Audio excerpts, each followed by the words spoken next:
the really scary stat, if you are in CCHQ or you're running Conservative campaigns, is the fact that the number of voters who died. So 4 times as many Conservative voters died than Labour voters between 2019 and 2024. Hello everyone, welcome to another episode of On the Margin with me, Alex Kidwell, and my co-host, Boaz Sobrado. This week we'll talk to Noa Cohen, who is a director at Next Gen Tories. She's campaigning to bring young voters back to the Conservative Party after such a heavy defeat in the 2024 election. We'll get into why the Conservative Party has lost touch with younger voters and the policies to win the younger generation back. So I give you Noa Cohen. Noa, welcome to the show. It's great to have you on. Thanks for having me. So before you tell us a little bit more about Next Gen Tories, it would be fantastic to know a little bit more about your history and what brought you to your interest to politics. You're a bit of a rare breed, being a young Tory. Yeah, sure. I mean, I think that the purpose of Next Gen Tories is to make us slightly less of a rare breed, but it is a little bit of an uphill battle for sure. So I've been interested in and involved in politics since I was a teenager. I got really involved or really interested doing politics A-level at school. One of the AS modules is on how political parties work, and they talked about the fact that political party membership, this was now over 10 years ago, was much, much lower than it had historically been. It used to be a real pillar of the community. And actually political parties are instrumental in shaping policy, which then shapes politics, which shapes how the country is run. So I got involved with my local Conservative Party then. I kind of fell out of it a bit at university. And then after university, when I moved back home, I was working, but I was also still really interested in politics, and I started getting involved again. I have always kind of considered myself a conservative. I hold kind of generally quite traditional right-wing values in the sense that I believe in a small state, generally lower taxation and more individual liberty. I think personal autonomy is really important. I also have a really strong sense of cultural and civic values. I think Britain is great. I think we have a history and culture to, for the most part, be proud of, and that our traditions are incredibly important and things that we should be passing along to future generations. And I'm also a conservative in the kind of more traditional sense, in that I'm quite wary of change.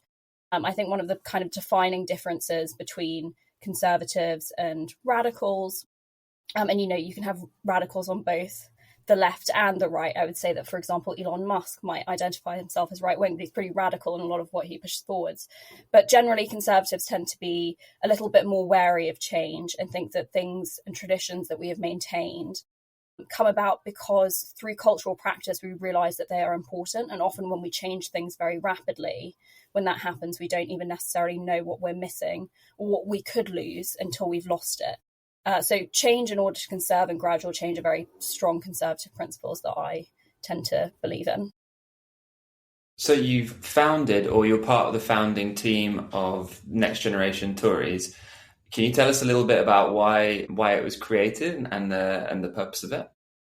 Yeah, sure. So James Cowling founded Next Gen Tories, and I got involved pretty close to the beginning. I think I was the third member of the team who joined. But it was really his vision. And he came to the conclusion that there had always been this assumption, I think, that people tend to get more conservative as they get older.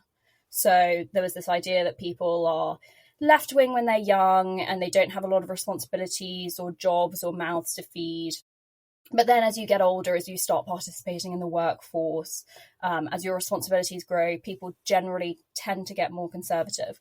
But that trend actually just wasn't bearing out amongst millennials. So that trend was not bearing out amongst people who had kind of graduated university, got jobs, often corporate jobs, people who traditionally would have been seen as on the pathway to becoming a conservative voter, even if they weren't when they were, say, 22. And he identified that the reason that was happening came down to kind of 3 core areas and issues. So housing, family, and work. And essentially, it's not that younger people or working age people is actually who we tend to say we represent. So under 45s, it's not really student politics. don't hold conservative values, that people aren't what we describe as small c conservative, so people who hold are generally conservative in their political tradition but don't necessarily identify with the quote unquote conservative party. And so the idea that these people had been made politically homeless, so people who would traditionally have been considered right-wing, centre-right, economically conservative, didn't really feel that the Conservative Party spoke to them. And that's because these three issues were being neglected. So the younger voters, where are they going now if they're not voting for the Tories? So a lot have voted Labour and stayed with Labour. So another kind of misconception is that people will switch their votes. Generally, people actually tend to just either not be very politically engaged when they're younger, and then start voting Conservative, or they start voting for one party or another. And once they start voting for a party, especially after a few elections, it's actually very rare for them to change the way they vote. So once you're locked in, it's very, very difficult to win voters back. So you have a significant chunk of a generation who have only really ever voted for Labour. I think a fair few went to the Lib Dems, some went to Reform, but a really significant chunk of people who would have otherwise voted Conservative at the last election just stayed home. They didn't feel inspired by the platform that the party was putting out, but they didn't particularly like any other parties either. Can you talk us a little bit about those three policies? Why are they the main ones? I noticed there's some big topics which maybe left of centre groups might really care about, like the climate crisis. How did you come down to those three topics, and how did you exclude some of the others? So I don't think it's that people don't care about things like climate or immigration or anything like that. It's that these issues take up a huge amount of political oxygen. So if you are a young professional, you've graduated in the last 5 years, you have huge graduate loans which you're trying to pay back, you are working a probably not very well paying job in a high cost of living city like London or Manchester, rent takes up a huge chunk of your income, which makes it incredibly difficult to save for a deposit for a flat or a house of your own. And so, housing prices have massively outpaced wage inflation or wage growth. So not only is most of it going to rent, it's almost impossible to save to move out of there. You have to live with flatmates, or you have to live with your parents. Say you've got a partner, it's really difficult to think about getting married or starting a family while you're trying to juggle all of that. Climate change is important, and you can still probably care about it, but you don't care about it quite as much as you do at being able to feel like you're actually starting your adult life. And that's what people are pushing back and back. The think tank Onward put out a really interesting report about a year ago now on the missing millennials. So where were millennials who should have been voting Conservative going? And they had them rank issues in terms of importance. And generally when people think of millennials or Gen Z, they tend to think of them as really caring about social issues, so climate change, also what might be termed as kind of culture war or quote unquote woke issues. And it's not that people don't care about these things, but the research found that they don't rank it as important to them as their own economic security and stability. So in a sense, caring about climate and caring about culture issues is almost a luxury. And the other thing that the report found is that the people who care most about these issues, who are most likely to decide their vote on things like climate or, say, gender, tend to be people who are in the oldest group of society or the youngest. So generally, it tends to be people who have already paid off their mortgages, who may be retired, so don't need to work, or they are, people who've just entered the voting age and so are living with their parents because they've not even gone to university yet, or they're just at university and they don't need to be quite as concerned with what they're taking home with their paycheck, sorting out their living situation for the next 15 years, thinking about starting a family. Once those things become a real concern for you, broader issues tend to be moved slightly further down the agenda. Noa, you've made a very persuasive argument, and I think you don't have to it's not very difficult for you to convince us, because we're both in our early 30s, started in our careers living in London. We are very familiar with the problems that you mentioned: the high cost of living, the lack of wage growth, tremendous difficulties that young people today face in starting their lives. I do wonder, however, to what extent have you been able to make this argument within the Conservative Party? Because I'm not entirely sure that the party itself has managed to realize this. If you look at the YouGov exit polls of the election this year, you can see that most of the working age population voted for Labour. In fact, the Conservative Party seems to offer and promise very little to people who are under 50. Now that the election probably didn't go the way you guys were hoping it would, do you think you've got a more receptive audience within the party?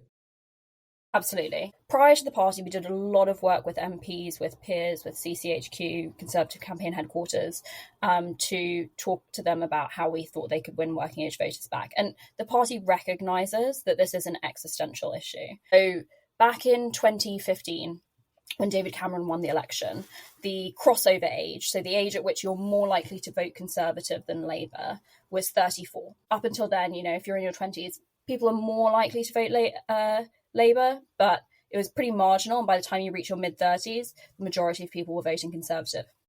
In 2019, under Boris Johnson, that rose to 39. So older, but still, young to middle career people. In the last election in 2024, it was 63. So you basically had no part of the working age population voting Conservative. And our argument to the party was that you're not speaking to their issues. And they were receptive to that. And I think there was a lot of sympathy and also frustration. The issue was that it had been a really tumultuous few years leading up to the election. The party was polling incredibly badly. And there were a lot of seats in particular that were under threat from the Liberal Democrats. And in Lib Dem seats, the Lib Dems did incredibly well this election. One of the most pervasive and prevalent arguments that they are able to win on is being anti-housing development. And then also when you're polling and it's, predicting total annihilation, part of the party, yes, are concerned about how do we win people back. But most of what you decide to do in terms of policy at that point is defensive. It's how do we hold on to the few people we know are going to vote for us? And generally that was pensioners. And so their issues were put front and centre, and kind of more radical positions, which would have been maybe a little bit more controversial, required a bit more work to get over the line, and may have particularly spooked some voters in kind of greenbelt areas, once vulnerable to the Liberal Democrats. Do you think that was a wise decision? So I understand why they did it. I personally don't think it was a wise decision. But that being said, you speak to any MP whose seat is seriously under threat, and they will know their constituents. I think there's a difference between kind of doing locally focused policies, in which case, especially on building, it tends to be block, and having a coherent national policy. And I think that was the real issue that the party was facing. Over the last few years, there's been tons of infighting. There's also been handed a really, really difficult situation. COVID, Ukraine, supply chain shocks, economic issues, inflation. I mean, these are not just problems that the UK had to reckon with. They were prevalent across the Western world, but they made it incredibly difficult to think about what is a coherent conservative political strategy and how does each policy that we develop feed into that. And instead, it was almost like firefighting, ad hoc piecemeal policies. That being said, we now have a new leader. The leadership contest, I think, was really defined by how do we win back these people? Because if we just rely on pensioners, the vote will die out. There's an interesting stat about looking at where 2019 voters voted compared to 2024. So a few people switched parties, a lot of people stayed home. The really scary stat, if you are in CCHQ or you're running Conservative campaigns, is the fact that the number of voters who died. So 4 times as many Conservative voters died than Labour voters between 2019 and 2024. And then when you look at people who are aging up, so who are now reaching the age at which they can vote, 7 times as many moved to Labour than they did to the Conservatives. A lot of them didn't vote, so you can win them at some point. But if you don't tackle that, then the party will quite literally die out. You touched on a very interesting topic, which was that on a local level, things seem to be primarily block when it comes to development and to building. Why is it that there is a demographic group of presumably older, wealthier people that seem so intent on blocking development and growth in this country? So some of it is vested interest, right? You want to protect the area, the value of your own home. You're worried that further development will undermine it. Part of it is, overrepresentation of a very small group of people at local political activist level. So things that go to a council to get planning permission, for example, or developments. Who are the people who actually attend their local council meetings to argue against something? Who are the people who write to their MPs or their local councillors with complaints about a development? They are a very small but very noisy, hyper-political group of people who often, and not always, but often also don't have a lot of other things going on in their lives. It's generally not people who are busy and working and trying to juggle family and childcare and everything else that's going on. So these people have outsized influence in that. The other thing is, and that I think in a lot of housing and development policy spaces, there's this real idea of just NIMBYs are awful, NIMBYs are the worst. And of course, they are huge blockers to growth and people's ability to get on the housing ladder, etc. But I also think that we have to understand a little bit where these people are coming from. And a significant amount of it comes from the fact that when we do build here in Britain, we build so badly. We build horribly. We have some of the smallest, most expensive dwellings in the world, smaller than Tokyo in London, smaller than New York. They are incredibly expensive. And often they are very, very ugly. And that in part is down to our ridiculous building regulations, which have made building beautiful incredibly difficult and made beauty essentially a scarcity. So if you look at how new towns and new developments are being built, I'm a little bit sympathetic to people who say, hang on, I really don't want this opposite my home. It's really ugly. And we don't have the infrastructure to support it. Because the other issue with the planning system is that it doesn't just stop new homes from being built. It stops all infrastructure from being built. So suddenly you have a new development which will house however many thousands of people, but you've got no adequate transport links to meet it. There's not enough GP surgeries or schools or anything like that, because it's also incredibly difficult to build those, or no grid connectivity.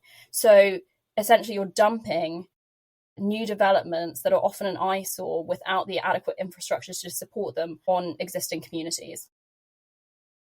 I really want to jump into the meaty bits of planning policy and how that impacts growth, particularly for young people in the UK. But before we do that, I just want to have one more question on the sort of political side. Are you looking at the developments happening in Canada with the Conservative Party there and perhaps seeing a role model for the Conservative Party in the UK in that? Absolutely. They've been so successful. Robert Jenrick talked a lot about it in his campaign to become leader.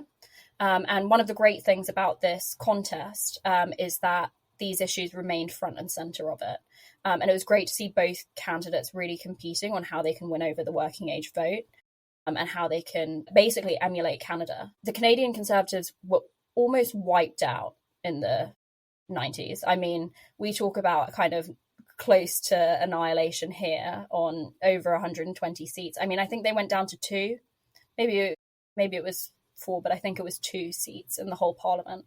And now they are winning. They're probably going to win the next election, but crucially, they are winning amongst under 34s, which is generally pretty unheard of for a right-wing party, particularly not a populist right-wing party. So they've been incredibly successful, and we think they've been particularly strong in this area on housing. On the housing topic, where's it all? What's pushing the prices up? Is it the shortage of supply, lots more people coming in, and not enough houses being built, or is it that it's really hard to build, or is it that there's loads of cash flowing around and it's pretty cheap, so lots of demand? Where's the problem in the equation?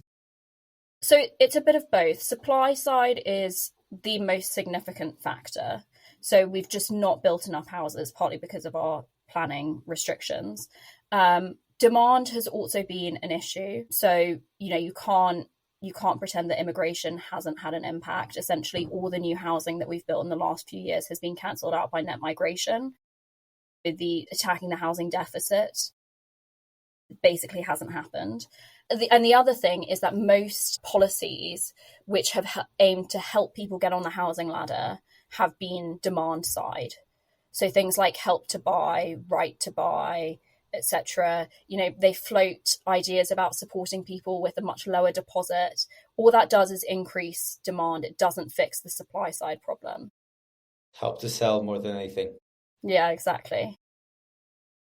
So what are those supply side policies? I saw one of Labour's big pledges was to build 1.5 million houses in the next 5 years, and what's that? 300,000 houses each year. I mean, that's probably not even going to be enough if migration's at 6 or 7. I don't even think that's even possible, but it's a long way short. It's not going to make a dent. That being said, it's good to have housing ambitions, but it's nowhere near going to be enough. The other really big issue with the housing targets is the way that Labour have geographically positioned them. So they've cut London's housing targets by 20%, London where both the supply is the most restricted and demand is highest, and where the cost of rent and getting on the housing ladder is highest. And they've moved it essentially to small towns and cities, including, for example, Redcar, which is one of the few places where demand is falling significantly.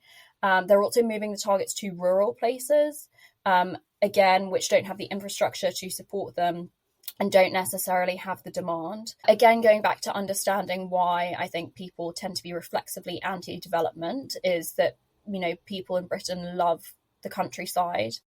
They love the natural beauty. Now, some of this is a kind of misunderstanding of housing policy. So, for example, a lot of green belt, which is protected land around London, and they have them around some other cities too, is actually really disgusting underdeveloped brownfield, which would be great for developments, and we've got restrictions there. But also there are beautiful parts of the country that people don't want to see spoiled. One thing that we really advocate for is densification. So building in cities where the demand is highest, but also where it is very much in keeping with the local tradition, right?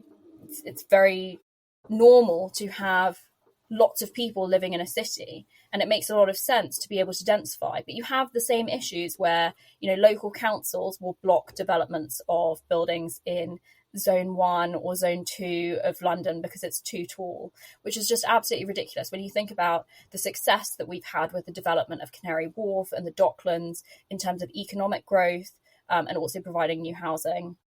It's been really successful. So moving development towards where the demand is greatest and also where it can have the most kind of contributions towards economic activity seems to be a no-brainer. What happened with planning policy that it became so difficult to build anything in the UK? I mean, if you think of the UK, historically, this is not a country that has had trouble building things, right? There was a vast network of canal infrastructure built across the entire country that still stands today. The railroads were built in this country, and they were largely built with private funds. There was an astonishing degree of urbanization and housing built as well during and after the Industrial Revolution. Building things was never something that went badly for the UK. Yet in the last few years, it seems to be almost impossible to get anything built. What changed that made this happen? You basically have the system which allows too many people to block developments at too many opportunities. And what it does is it completely pushes up the cost of doing anything because of the amount of planning that goes in. So I think I may have to double check this and look it up, but I think that the planning documents for the Lower Thames crossing, so for one project, were over 192,000 pages long, everything that was submitted. That's before you can even break ground. No one is going to be able to read all those things. You need to employ thousands and thousands of man hours and millions of pounds just to submit the paperwork. Then you've got this whole network of quangos whose only purpose exists to essentially look at one very narrow field. Now, they may serve a purpose for one issue. And, you know, for example, Natural England was set up with the very, you know, laudable purpose of protecting England's biodiversity. But what happens is then you have these bodies which exist only to serve one purpose, and they have an outsized voice over which has to be considered and has to be taken into account over every decision. So you have huge amounts of bureaucracy, huge amounts of paperwork, huge amounts of costs, and then you have to add cost in order to satisfy all the other regulations which are around it, like nutrient neutrality. There's a story about there's a nuclear power plant finally being built. I think it's near Wales. Might need to double check that. But anyway, it's being cooled by a body of water. So it's built along the river. And in this river are fish, obviously. And anyway, you don't want to hurt the fish or for the fish to get too close to the power plant in case they get hurt. So in the development of the plant, they had to do an impact assessment, obviously, and then how do you mitigate this? They are going to have to install speakers under the plant into the river. And when Michael Gove tells this story, he says that they discovered that the particular music that the fish don't like is disco music. So they have to play disco music through these speakers to ensure that the fish don't come close enough that they could be harmed. Now, I don't know if the thing about disco music is true, but the fact that they have to build underwater speakers to keep the fish away from here is true. And it's just an example of the additional layers of cost, complexity, and work added to every project. Another kind of example of this is the difference between how long it takes to build a wind farm and get it up and operating, depending on the wind farm. But you can build a wind farm in approximately a year and a half to get it grid connected and grid ready, producing for the grid. To get the planning permission to build that wind farm takes about 7 years.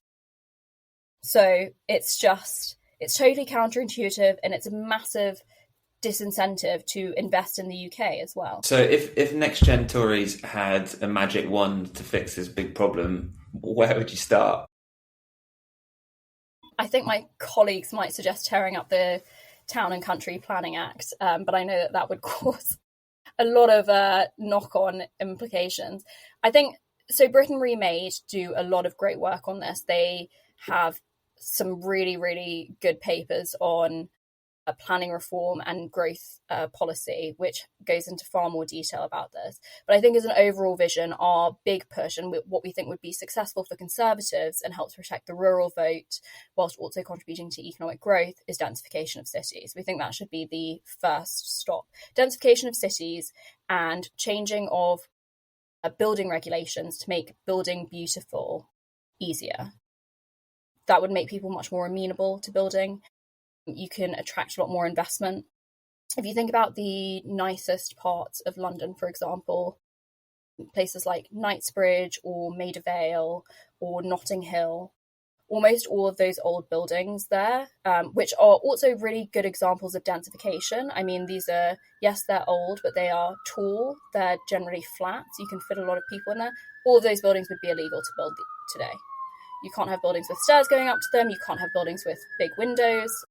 Sash windows, which are really beautiful, are illegal. So we've made beauty a rarity. We've created an artificial scarcity of beauty, which makes it even more exclusive, even more expensive, lowers the quality of life for everyone else, because then generally building ugly things tends to make people not care about their environment as much, tends to make them feel worse about where they live. So densification, totally shredding the Town and Country Planning Act, and reform of building regulations to make it easier to build beautiful, I think would be our three big pushes right now. And a tough question. The Conservatives were in government for a good few years. And much of the issues that you describe either got significantly worse under the Conservative government or were not in any way actioned whatsoever, right? You mentioned how immigration tips the scale on the supply side of the equation. In the last year of Tory government, there were 700,000 net new migrants to the UK, which is a record number, never ever seen before by far. A lot of the regulations that you mentioned that make it impossible to build houses or to build nice houses have also been instituted under Conservative governments, even though the Town and Planning Act was not. But but it was also not amended in any way, shape, or form. So why do you think that is the case? Because I also don't think that the current Labour government will probably have the incentives to change these issues, even though it impacts young working age people today. Why do you think that is? Or is there a change coming? I think, and I hope there is a change coming. I think one of the big issues that the party faced over the last few years is that they were so divided. I think the Conservative Party over the last few years is kind of like how the Labour Party was around like 2017 to 21, when there was all the infighting under and immediately after Corbyn.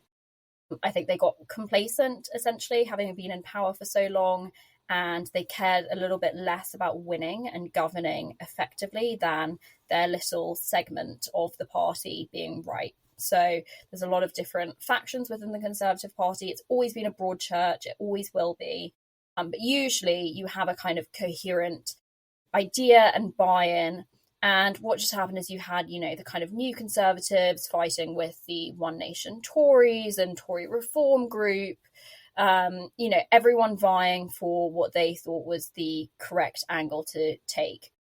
And in the meantime, the government is actually trying to deal with some of the biggest external economic and social shocks of a generation, between COVID, supply side issues as a result of supply chain issues as a result of Ukraine, etc. So don't get me wrong. I mean, one of the reasons we were founded was because we thought that the government and the Conservative Party was not paying attention to these issues enough, and they weren't doing enough. And in a sense, a lot of people do think that there were several years wasted. But one of the big reasons that we wanted to push the Tory party on this is because we don't think we will like, and I think so far have been proven correct, that we will like what Labour's solutions are. So you can't let them monopolise this policy space, because their solutions to these issues are not ones that we will like or support. They are ones which generally involve a lot of central planning, that they are anti-economic growth, they inflate the size of the state, they stifle autonomy. And so we want the Conservative Party to put forward right-wing solutions to these problems. Do you think Kemi Badenoch is going to be more receptive to your ideas? Like, do you have any interface with her at all? And how receptive do you think she's going to be to what you're putting forward? Yeah, so we hosted a hustings a few weeks ago, right before the contest closed, between her and Robert Jenrick. And it was great.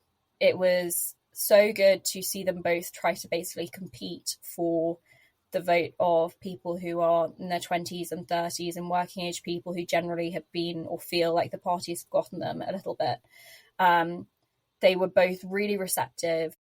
They were both extremely punchy on all the issues, so all the core issues: housing, family and tax. Kemi's campaign ran on a kind of platform of principle rather than policy. So throughout her campaign, she didn't really commit to many policies, if at all. Hers was more of a Conservative vision about how do we create a new Conservative creed going forward and then develop policies which fit into that.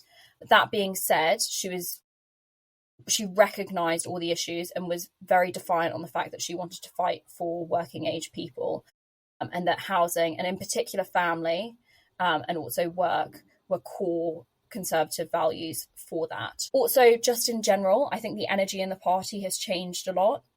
I've been to Tory party conference every year for far too long now. But this past party conference probably had the most optimistic energy I'd seen in a really long time, and actually some of the youngest people I'd seen there. And by like young for Tory Party conference, I mean like, 40s.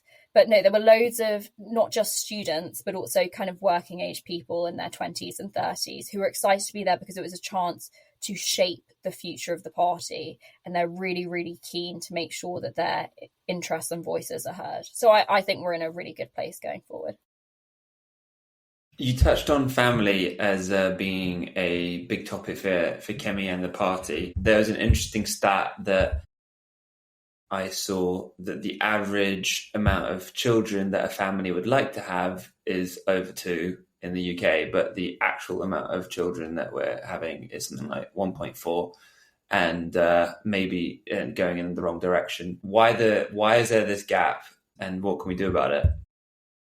Yeah, so the fertility rate in England and Wales has just hit the lowest since records began. So it's 1.44. Previous year it was 1.49. But yeah, like you said, we have a fertility gap. So the average number of children that women want to have is 2.3. So replacement rate is 2.1. We're currently having, or women are having 1.44, and they'd like to have 2.3. So I think there's two kind of core theories as to why it's happening. It's a bit of both. So economic and social reasons. Economic pressures are probably the most significant in contributing to the gap itself. So that means the cost of childcare, the cost of housing, people starting families later in life because of these expenses, and therefore not necessarily being able to have the number of children that they want. So we've talked a lot about housing. There's this term in the policy space called the housing theory of everything, which is that like so many of our core political problems or policy problems can actually be boiled down to the housing crisis. So obviously if you can't get on the housing ladder for a really long time, people tend to put off starting their families until they can do that.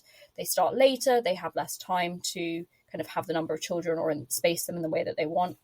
So housing is obviously huge, but there are other economic factors. So we have the most expensive childcare in the OECD. So figures like vary, but on average, estimates are that childcare is around £14,000 per year per child before they hit school age, before they can go to school. So, I mean, 7% of all students go to private school, right? Just 7%. But until they even go to school, basically all families have to foot that bill. So it's the equivalent of all families having to send their children to private school. It's extortionately expensive. And so what happens is people start having children, they have their first child, and it's incredibly difficult to afford. And so they don't have more, or they have to wait until their child is old enough to go to school before they can have the next one and even be able to think about being able to afford childcare for their second child. It means that often, well, one parent, but usually it's the mother, will end up not working just because their whole salary is being eaten up in childcare costs to the point where it doesn't make sense for them to work anymore, even if they want to still. And again, much like housing, a lot of this is a supply side issue. We don't have enough childcare places. We don't have enough childminders. So that makes it a lot more difficult. And then there are cultural factors. So generally, everyone around you is having children later. This idea that you have to have everything together in order to be ready to start your family, whereas maybe in previous decades that wasn't necessarily the case, as in you didn't need to feel like you could guarantee your children the same or a higher standard of living that you had before you started. The fact that so many people are going to university is a big one. It's not only that, you start your career 3 years later, but also most people have student loans. That's an extra graduate tax on top of all the other cost of living pressures we've talked about, makes it harder to save. And then there is, in terms of the cost of having children and having more of them, one thing that we really, really hate here at Next Gen Tories, because we think it's a fundamentally unconservative principle, is what's known as the higher income child benefit charge, which is basically a marginal tax rate on the children that you have. If you earn between £50,000 and £60,000 a year, which if you're living in a city like London is really not going to get you much further than, especially if you have children to take care of, you basically pay an additional marginal tax rate on each child you have. if you want to try and support your own family, but you are earning between £50,000 and £60,000, you pay what's known as a higher income child benefit charge. So that means that if you have one child, your salary between 50 and 60,000 is taxed at 55%. If you have two children, it's taxed at 63%. If you have three children, it's taxed at 71%. So the more children you have, the higher your marginal tax rate becomes, which is completely counterintuitive because you have more mouths to feed, more people to support, and it disincentivizes people from working hard to support their families. Quick question on the childcare topic. I recently heard that the reason why childcare in the UK is so prohibitively expensive is because the UK has the lowest legal ratio of carer to children in almost all of Western Europe. So the amount of children that one carer can look after is at max 4, which in effect leads to these extraordinarily high childcare costs. Do you know anything about that? Is that actually true? I don't know about Western Europe, but it's definitely lower than Scotland. So yeah, in Scotland it's 5-1. In the mini budget that went down so well under Liz Truss, one of the changes was actually that they would change the ratios to 5-1. That was undone when Rishi Sunak and Jeremy Hunt took over and did their autumn statement or whatever budget it was. But yes, we do have lower ratios than Scotland. We also make it much more difficult to be a child minder. So child minders are people who are qualified to take care of children, but not necessarily at a nursery. You can have them at your home and you can take care of 4 children at a time. There used to be a much higher prevalence of childminders, but again, we've just made it much more difficult in terms of licensing, and also the loopholes one needs to jump through in order to qualify, and also making it you can't pay to family members to take care of children. So what often used to happen is people, would want their kid the grandparents would offer to take care of the children while people were at work. The grandmother could qualify or grandfather could qualify as a childminder and essentially get paid to take care of their child, their grandchild, and maybe a couple of other children. Then, I think it was under Tony Blair, it became illegal to pay someone to take care of a child they were related to, which massively caused a massive drop in the number of people who were applying to be childminders, and it meant that they weren't just not taking care of their grandchildren, but also the other children around them. And then also, a lot of childcare places are, at the end of the day, businesses, and they face the same pressures that other businesses do. So business rates, for example, other business taxes and overregulation, the increase in national insurance contributions from employers, and the massive increase in minimum wage are going to hit childcare businesses as well. So we're likely to see an even greater restriction on supply because both of these factors basically limit the number of people that businesses can hire. And then when you've got low ratios, that then in turn leads to a limit on the number of children that they can take care of. Is it even the government's role to dictate what ratio of student or child to minder there should be? I mean, has the government already solved all other problems such that this is the thing that they need to be taken care of? I'm sure there's a health and safety element to it. And obviously with children, you've got a much higher liability and risk, but not necessarily. I think that, a lot of parents would like to make up their own minds. And, in a free market, you would have many more options, and the ratios might impact the price point, and people may be able to afford the childcare that they would want. I spoke to a woman recently.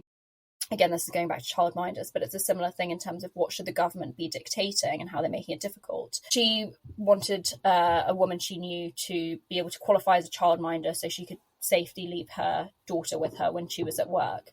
And obviously she wanted her to go through the basic standard CPR, health and safety, first aid qualifications that, you need as a measure of safety. But it got to the point, and you have to pay for each qualification. It got to the point where she had to have a kind of like food safety level 3 in order to qualify, by which point you've got multi-days or weeks worth of courses, hundreds, if not thousands of pounds of qualifications. That is something that should be completely up to the parent. As long as someone is qualified to a minimum level of safety or education, or has a DBS check, it should not be that the only way that you can access the kind of childcare that you would like for your children is if they have met a food level 3 qualification. That is completely arbitrary. Again, it's over bureaucratized, and it limits supply and makes it far more expensive. I'm interested. I mean, I think we're all kind of on the same page as to why these things are somewhat ridiculous, but I just want to understand a little bit better how all these rules and regulations came to happen.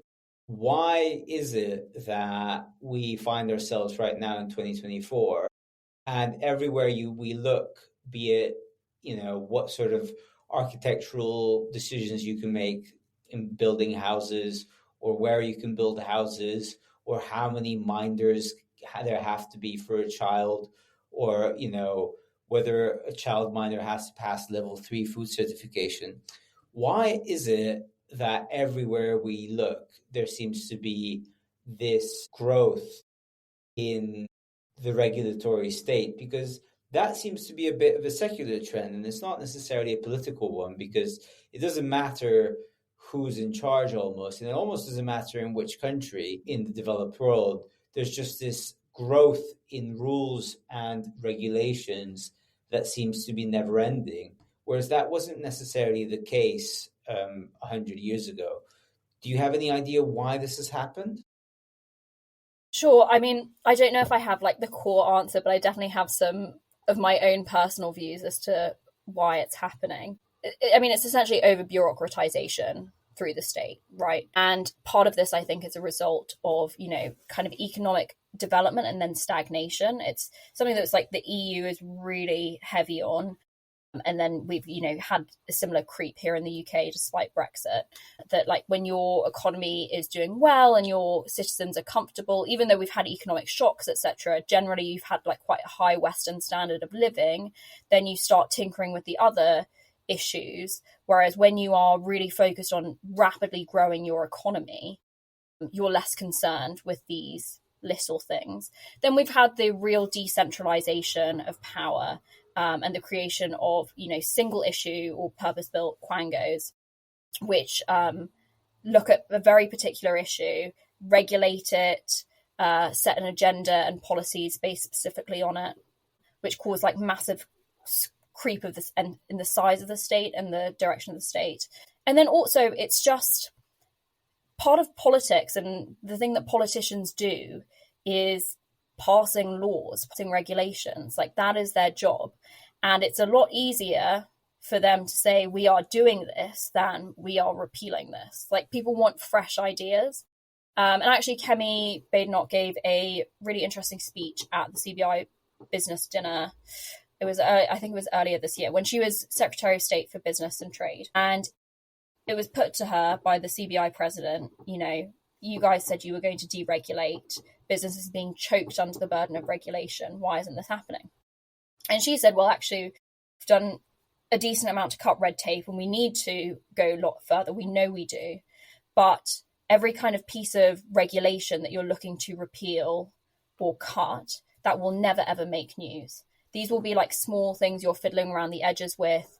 You slash them. And there's very few laws that you're going to change or cut, and that's going to make news. And so it's going to look like you're not doing anything. So politicians have this kind of perverse incentive to just create new laws that then make things kind of difficult for businesses to operate, because that's how it looks like they are doing things. I don't think that's an excuse. A lot of the kind of post-Brexit vote mandate was based on a bonfire of regulations, and they didn't really deliver that.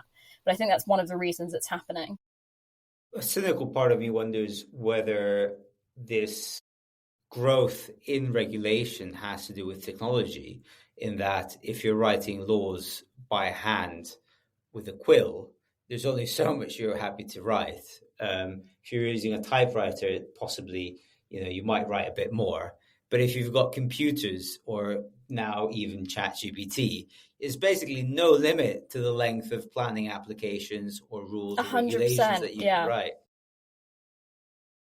Absolutely. And what's interesting is now the government, it tends to introduce fewer bills in a parliamentary session than they did, say, 30 years ago. But the bills are much longer and they contain many more subsections and laws in them themselves. Why is that? I don't know exactly. I think part of it is loads more gets tacked into a bill. Mm-hmm. So I know this is like slightly less relevant to the kind of Next Gen Tories topics. But if you look at the issue of crime, in the 2010s, something like 500 new crimes were created in terms of what carries jail time. And, more recently, for example, they created a new crime of assaulting an emergency worker, restrictions on protests or blocking ambulances, etc., as a result of Just Stop Oil. All of these things were already illegal, right? Like if you blocked an ambulance from getting to hospital, if you stood in the middle of traffic and risked causing an accident, that was illegal. We just didn't have a specific law that named it for exactly what it was, but people could still be arrested and charged on them. Assaulting an emergency worker may not be a specific law in and of itself, but assault is still a crime. It's still a law. But they created them as a response to public pressure, outcry, to make it look like you're doing something. And it's essentially busy time. It takes up parliamentary time without necessarily having an impact on enforcement. Because what are the reasons that these people are not, going to jail or serving the sentences that they should, or why they're out on the streets in the first place? It's not really because we didn't have the right law before under which to lock them up. It's because the police didn't have the relevant powers or resources, etc., or enforcement wasn't what it needed to be. I'm curious about paternity leave and maternity leave and what impact that has on helping people have families. I'm reading mixed things and I'm not sure what the actual answer is. So I see in Finland, for example, they've got 14 months maternity and paternity leave, which can be shared between families. And it looks like the more equity there is between the couple, the higher the fertility rate in couples. But then I'm also seeing extremely generous maternity leave policies in places like Japan, which have the lowest fertility rate. And then the UK, relative to Finland, for example, is not very generous at all. I think it gives you like 6 weeks paid leave and then at a lower rate for the remaining 33 weeks. And generally guys take 2 to 6 weeks off. So what's the science behind it, or what's the data actually saying about what produces the best outcomes? Yeah, so one of the policies that we advocate for at Next Gen Tories is a shared parental leave policy, which is that you would give families a set amount of leave, somewhere between 9 and 12 months, we think is appropriate, for them to then divide up between themselves as they see fit. Because again, this comes down to the kind of core conservative principle, which is that individuals and families know what works better for them, better than the state does. It shouldn't be completely dictated by the state. In terms of what impact this might have on overall fertility rates, you point to Scandinavia, which generally tends to have much more equitable systems between men and women, and generally societies tend to have higher birth rates. Now, nowhere in the developed world is currently having children above replacement rate, except for Israel, and maybe Hungary is on the way there.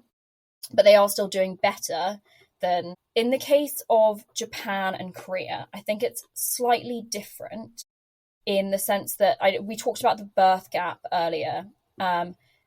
People are still at a stage in the UK where hopefully if we can change the tide in terms of economic pressures and some cultural factors, that we can get the birth rate back up. In Japan and Korea, the cultural practice and the cultural norms of not having children or having very few children are completely baked in. And once you get to that point, no matter what you do, it's proving to be extremely, extremely difficult to turn that around. But what's also interesting is we talked about the kind of equity and the division of maternity and paternity leave, and also how that impacts the division of household labour. In Japan and Korea, that kind of the equality between the sexes, particularly in terms of work in the home, is extremely low. Extremely low, and yet most mothers are still expected to work, or most women are still expected to work. So they take on the burden of work both in the home and outside the home. Whereas in Scandinavia, you tend to have a much more equal division of labour, both inside the home and outside the home. And those countries tend to have slightly higher fertility rates. Yeah, that would explain the difference. Okay, let's close. I've got one final question. Okay. So let's say you are the right-hand woman of Kemi and you've got the opportunity to make a change to one thing. It can be to add something or to remove something in a policy. What is your thing that you do to make the biggest difference? So I lead on our family policy. So I think my colleagues probably have some really good ideas on planning reform and housing, but I'm going to go with family. And I'm going to say moving towards a system of household taxation, which is essentially you look at the income of a household as a whole unit rather than as individuals. So this makes it fairer in terms of working parents, and also recognises the fact that having children is expensive, but it's also an investment in the future of the country.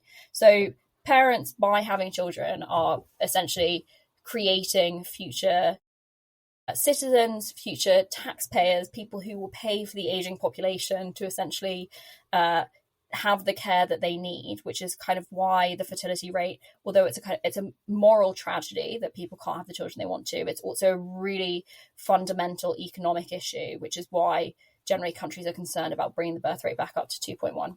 Thank you so much, Noah, for this really insightful view of everything that the Next Gen Tories stand for. I really hope, whether it's Labour, Conservatives, or whoever gets it done, that policies, some of the common sense policies on tax, housing, and families actually come to fruition. God knows we need it. Thank you so much. Thanks for having me. Thanks.